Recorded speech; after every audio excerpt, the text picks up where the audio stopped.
The commander of Apollo 17 was a man by the name of Captain Eugene Cernan. And just as Neil Armstrong is remembered as the first man to walk on the moon, Cernan is remembered as the last man to walk on the moon. In celebration of the 40th anniversary of this historic trip, Fox News' Neil Cavuto interviewed Cernan and asked him about the last thing he saw as he began to step back into the lunar module for his return to Earth and what was going through his mind at the time. Cernan replied that he saw the magnificent blue marble-like Earth on the moon's horizon. Then he added, "I thought to myself that if I could take every human being with me for 5 minutes to look back at the Earth from where I stood, the world might very well be a better place. There is no question in my mind that it is the work of the Creator of the universe." Cavuto observed, "I guess there are no atheists in space once you have been exposed to what you have seen." Cernan quickly agreed with this statement and replied with great emotion. The moon and the earth were not just two dust particles that came together in some infinite sea of black space and then created massive energy and then life. Such an occurrence is just inconceivable. There is no question in my mind that there is a creator. Cernan's words show how emphatically he endorses the ancient message of the psalmist David, who said, "The heavens declare the glory of God, and the firmament shows his handiwork," Psalm 19 and verse 1. David focused on the heavens above him, but there are many worlds in God's creation. They include the earth beneath our feet, the plant and animal worlds on earth, in the skies and in the waters, the human world, the world of rocks and crystals, worlds visible to the human eye, and worlds so small that we need special equipment to see them.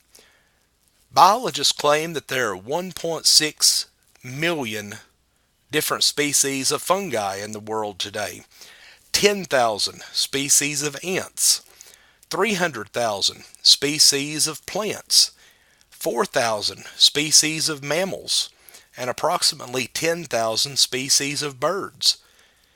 These large numbers pale into insignificance, however, when you compare them to the heavens, as David did, and begin to calculate the distances in light years. David did not have our modern scientific data, but when he began to ponder the heavens, he was overwhelmed by the glory of God. The Jews were forbidden to worship objects in the heavens, Exodus 20 verses 4 and 5. They were forbidden the practice of astrology, Isaiah 47 verses 13 and 14, and also Jeremiah 10 verses 1 through 5. God insisted that they worship the Creator and not the creation, Romans 1 and verse 25. David argues, however, that the existence of the creation necessarily implies the existence of a creator. He argues further that the nature of the creation implies a creator wise enough to plan the creation and powerful enough to execute his plan and maintain what he has made. So complex a universe demands a creator who can do anything, who knows everything, and who is present everywhere. David knew further that God was speaking to the inhabitants of the earth by means of his creation. The heavens do not speak actual words, so no one is deprived of its message because of language or geographical barriers. Regardless of their language, culture, or education, all people are exposed to creation's message and can understand it. God continues to speak through the creation day after day and night after night. His speech pours out silently, abundantly, and universally, Psalm 19, verses 1 through 4. Similarly, God in his creation of the heavens is making himself known to all people on just such a scale of glory and joy. The sun travels all the way across the sky and nothing hides from its heat. If anyone misses the lesson the sun teaches, it will not be because he or she has not been exposed to its warm rays, Psalm 19 and verse 6. Friends, in spite of all of these things, Cavuto may have been mistaken. It is possible there have been atheists in space, especially when you consider cosmonauts from the former Soviet Union.